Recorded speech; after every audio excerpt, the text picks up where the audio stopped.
omukono gwo gw'amaanyi watakunzi n'ekyukumira amaanyi ge mangi nnyo tegakoma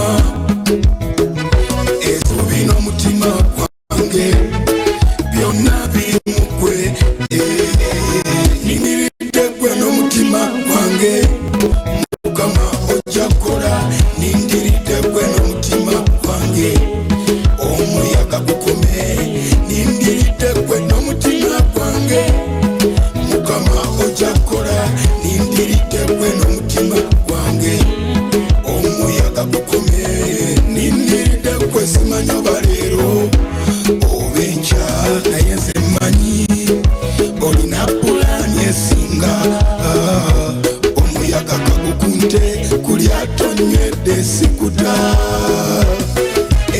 kankana n'okutya naye nze nkusaba ompa obuvumu kankana n'okufa naye nze nkusaba ompa obulamu essuubi ku mutima gwange byonna biri mu ggwe nindiridde ggwe n'omutima gwange Mukama ojja kukola nindiridde ggwe n'omutima gwange omuyaga gukome nindiridde ggwe n'omutima gwange Mukama ojja kukola nindiridde ggwe n'omutima gwange omuyaga gukome Mukama nindiridde ggwe Thomas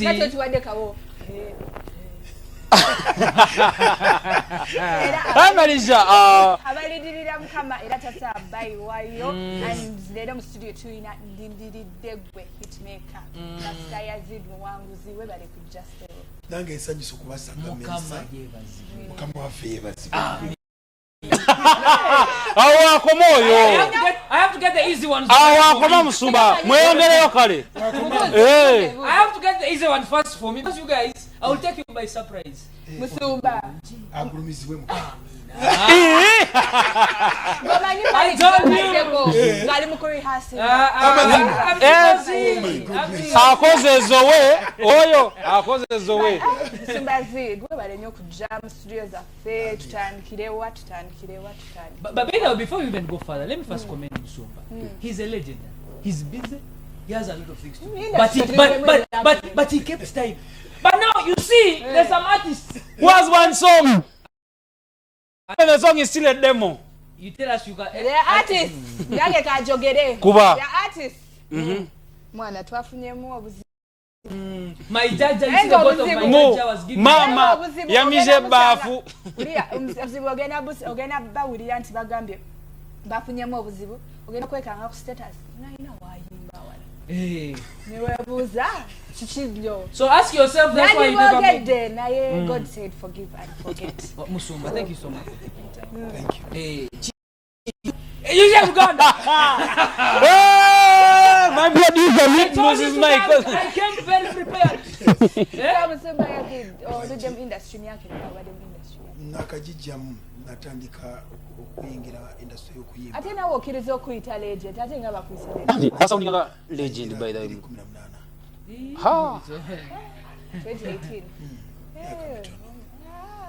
we kalika space ya miaka nga 7 Musumba ezo nyingi myaka 7 industry osanze otya sigisanze mu buzibu ni Musumba okikakasa Musumba sisanze buzibu kambuze muri mu sente nze sayingira industry okufuna sente chidem sayingira mu industry ya kuyimba kufuna sente nayingira mu industry y'okuyimba kuweereza Mukama so how do you balancing otya obuweereza n'okuyimba like oyina kubanga owa abantu hits empya ate ngeno oludda ng'olina okubanga obulira endira kati mu njiri yembulira mwenzije ennyimba eri enjiri eba ya bigambo kyovulaba mu myaka 7 nina ennyimba zisoba ne mu 10 kuba yes kubanga mu njiri gyembulira eno njibulira mu bigambo ate eri nenjiteekamu music nenjiteekamu ebidongo yes n'abayimbi nabo babuulizi babuulizi abamu Musumba Musumba who oyina collabo ze wali okoze Sinnaba kukola collabo. Kulwaki. Laba muyimbi akusanyusa. Si bwe kiri naye sinnaba kukiwulira. Hey. Buzumba. But if given an opportunity, we've often opportunity. Muyimbi kigwe wandi wadde collabo ng'ogamba bano bo ba top 5. Banjagala atandika obutandisi. Musumba, why? Musumba, right. That's very important to say. Why? Banjagala kumuyimusa naye atuuke waggulu. Basagala atali ku top. Ngoli wanja ulo Musumba. Wemba wakola collabo. Njikola na mwana ayimuka buyimusi. So Musumba, will you give me a collaboration? Oyo se muyimbi Musumba. Baby Jesus, is it your own song? Okay. But so many people are tuned in. Jabala Badis and says, hi, thanks for the show. Thank you This so is much. Abigail. I really want God to give me money because I feel like giving a seed that really fits him. Oh, may the good Lord provide, because he says he's a Jehovah Jireh who provides for our needs. He's going to provide for your needs, and you'll get the money. Then Amen. this one says, I wish I was a presenter so as to meet some Africans in the studio like DJ Thomas and Melissa. Chotegeza to live 8 years. Very. No, People know you. People read have the seen username. you. Read the username. I said, But let's take Musumba to that story we were talking about of not Musumba Akayimba. Have you had no turning back? I have decided. Akapia. Nigeria. Fellow Musumbas have come out to say it's demonic. What's your thought about this particular song? Teriyo oluyimba lwa sitaani. Oluyimba lwonna oluyimba oba kansukere wano teriyo kidongo kikubwa kubana mpuliddeko wano nga ndi ku TV nga mwogera teriyo ndongo yakolebwa nti eno ekubibwa sitaani ebidongo byonna bya Mukama. Motive ebeeramu ekyo kyokola wewe omuyimbi yekutwala mu wa sitaani oba yekuleeta ewa Katonda. So oli bwakuba endongo mpuliddeko nga mwogera ku mapiano ani yakugamba nti amapiano gasa. Musumba, do you have a mapiano song? I don't have. Would you want to make one? Yes, very soon. Video Vixen is there. Very soon. So you are still telling us, so there's nothing like demonic sound. There's all, Teri. but we question the spirit. Don't you think the questioning of the spirit is very important? Okubuuza omwoyo mutukuvu. Or the bad spirit, the evil spirit that is behind the songs? Kakati njagala mutegeere kino nti omuntu ayimbye yasalawo okuyimbira sitaani webyo ebigambo byayimbye nga bya sitaani olwo oluyimba balwa sitaani waba nga byayimbye bya Katonda olwo lwa Katonda. Yes. Onayimbye. Okay, let's talk about the brand new song Musumba you have for us. Oluyimba ompya. Onkoze bulungi. Onkoze bulungi. Somebody no message yo Musumba. Nagambye wo Musumba is very deep and mature in the spirit. We told he's a legend. He's a legend. 7 years. Anytime we are doing a concert. Agamba he needs to help the gospel artists on trend. Thanks for the show. What we are watching from the Zira. Thank you. So Musumba. Akayimba kange akapya bakayita onkoze bulungi. Onkoze bulungi mu Luzungu. The title onkoze bulungi. Katonda ankoze bulungi nnyo. Musumba, do you have a testimony? I think that testimony is befitting for Manya Musumba. Yes, for me, for Sambu Surwa. According to my background, today, I can thank God because I've done me well. Musumba, give us 2 scenarios in your life where God has worked for you. Maybe that scenario would change someone's perspective on how they believe God. Nze nakula nine naku. Nazaalibwa omukyalo omulema nga yeewalula wansi nga musota. Simanyi taata wange up to now. Taata wange mama wange bamurapinga rapins okunzaala. Yafa nne emyaka 12. Nakula nkaaba bukaabi. Twali banaku nnyo, twali baavu nnyo bamasikini. But bwe nalokoka, in fact nze saasoma nasoma P1 nga n'emyaka 19 ne mmalira P2 mu nga n'emyaka 2. Emisomo gyange najimira mu primary 2 ne mala emisomo gyange. Bw'ataba Katonda nnyambye today, Katonda yankoze obulungi. Today I'm somebody. Amen. Amen. Ladies and gentlemen, after this testimony, we cannot speak more. God is faithful and just to do exceedingly and abundantly well for you. You ought to trust him. Choose to believe God. He will never leave you nor forsake you.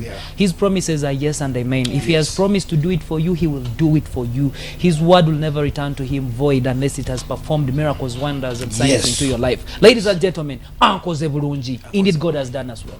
Uncle Richard got it for you.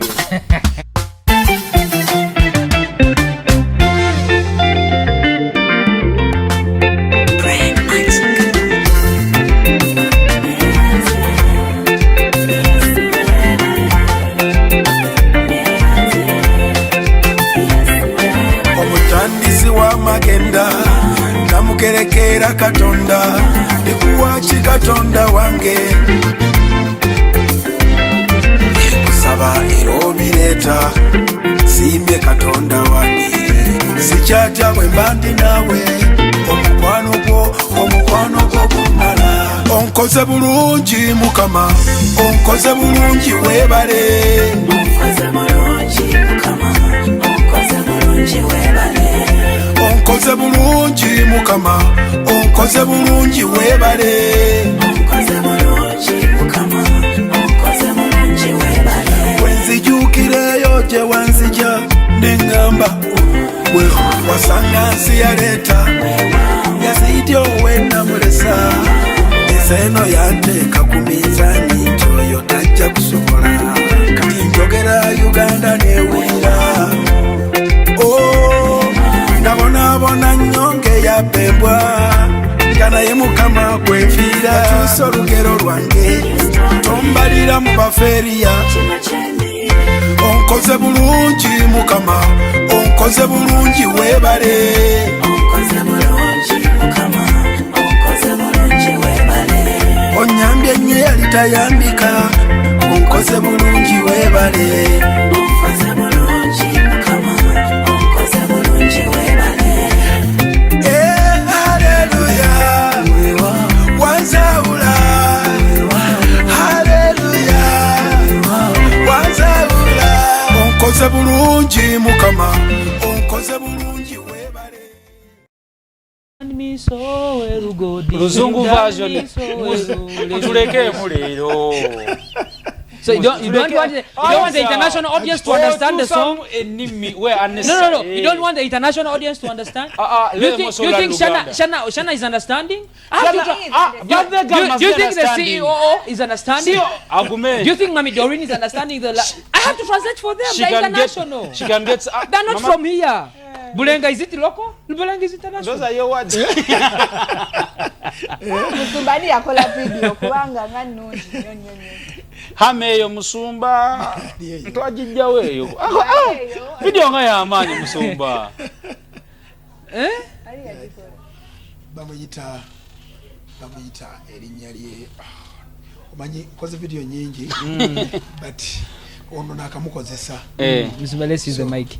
nja kulijjukira naye kweririoko ku video ate audio Musumba audio nkoze n'abaproducer bangi akayimba kano exactly oyo bamuyita Brian Magic naye nga nkoze n'abaproducer bangi songwriter nze nina ezimu zempandiika mi kati ng'olwo nze yaluwandiika n'endala waliwo nga 10 ze bampandikira nina ennyimba nga 10. But you guys, do you realize that all pastors who sing kind of have the same voice, the chorus? Musumba. You sit down in a meeting of Musumba and get the koa. Nogamba nti abasumba bonna bimba bass oba tenor. Lwaki? naye Musumba back in today's topic ya topic ya leero twade tubuuza kyekyo ekintu ekyo kyewandiyagadde okukola nga okyagala nnyo kikola nnyo naye yes right now toli mu kikola, but what's that one thing kyewandiyagadde okukola ate waaki, like okubeera someone, maybe be a president waaki oba kiki ekyo kyewandiyagadde oba pop if you weren't mu bulamu bwange nga senga nali siri pastor nga toli pastor toli muyimbi nandibadde w'amagye Musumba, Jake, no, let me extend. Musumba, you might put Jake here now. Sure. Musumba, because are we safe in the studio? Once nga sinaba kulokoka nali mutabuliki nali mutabuliki imani kali nakuzanga ekirevu nga kikoma eno empale nga zitema ziri eno nze nga kulwa Allah nkutta kitegeera mwabazaza Katonda mbu Yesu mwana wa Katonda zibamboke nagenda nkungana za balokole bakuba mayinja astagfirullah bano bazaza Allah ngamba kuba mayinja kati muli nalinamu omutima guli ogw'ekisirikale nga njagala kubeera oba w'amagye ready top nali raf I imagine Musumba in the Kawempe by election. Yes. Simaka wouldn't be back here.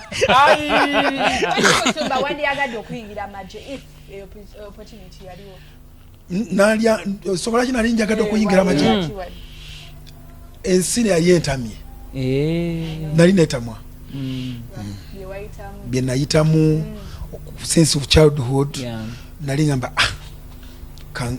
oba kufa kanfe Anyway, Musumba, someone watching you out there, omuntu akulaba ng'ayita mu situation gye wali oyitamu mu bigambo winding upwards ebisembayo byose omugamba ate n'abantu boyagala kufunira nze kyenjala okugamba abantu naddala abayita mu mbeera gye nali mpisemu beekwata yesu talimba yesu bw'omwesibako kanjogere kino bwe weesiba ku yesu tasobola ku disappointinga kati nze ebbanga lyembadde ne yesu tankoze bubi yesu yanzijukira so buli muntu ali mu mbeera tava ku yesu abeere ku yesu oyita muyaga tude enkya bijja kuba biri obulungi.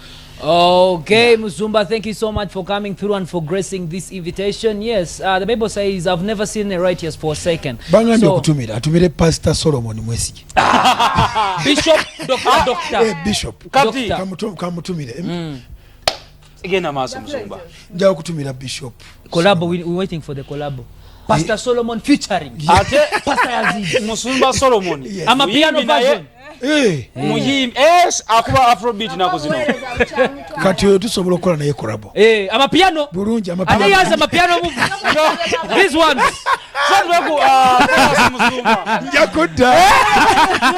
njakudda ku mapiano kadansaako Musumba. Guys, thank you so much for being part of this amazing team. We are Sakata. We happen from Monday up to Friday. You're such a lovely audience. Thank you so much for reacting on the comments. Thank you so much for the opinions. Thank you so much for supporting. Keep supporting Musumba. Hey, the music is so plenty. Over 90 songs. Yeah, we're on about 100 plus. Yeah, so keep on supporting him. Keep on supporting the gospel entertainment. Melzi, Thomas Rain, thank you so much. Producer, thank you so much. The guys in the control room, Uncle Richard, thank you so much. Social media team, thank you so much. Agalero after Hamidu. Do you know there's a woman in Busia who has come out to make signs, miracles, and wonders? She wants to be the next who? Mother Mary. The one of Gayaza? Busia. Mother Mary of Jesus, the mother of Jesus, that she was chosen to be the mother of Jesus. If you don't tune into Agalero, you will miss out. You will miss. Till tomorrow, Adios. victory.